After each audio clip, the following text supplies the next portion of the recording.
Hey, my name is Shannon, I'm 20.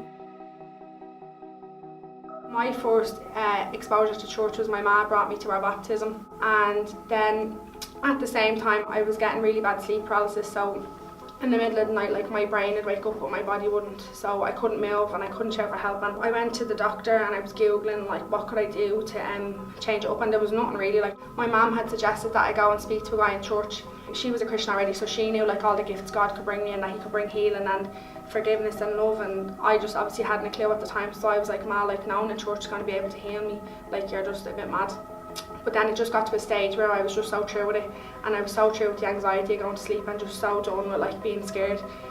And I knew I just needed something bigger than me and bigger than a doctor, like that this just had to go away. So I decided to go in and speak with the guy in church, and he prayed with me and he was telling me all about like how God has this grace and forgiveness for me and he just loves me and he's chasing me. But I went home and I was thinking more about God and really thinking about giving like this Christian life a go and just giving my life to God. And then a couple of weeks later, my best friend passed away really suddenly. It was just like a really tough time and I was really depressed and just wouldn't leave the room, wouldn't go to college, said I was done with that.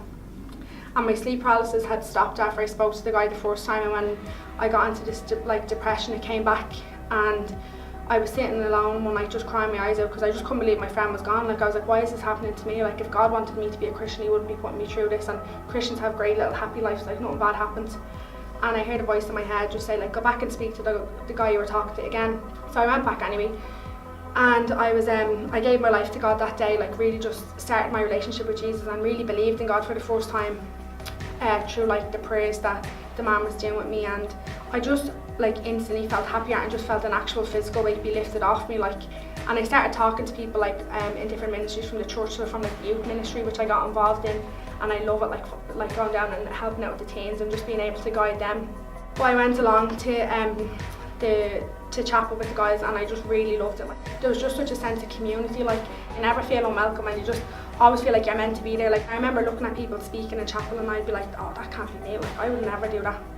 And there, like 2 weeks ago or something, I got up and I was like, got like the privilege of speaking at chapel. I just felt so blessed that God could use me as a vessel to get to other people and to speak into other people's lives and to see people at the point that I was at, that I was able to help people through like God just using me.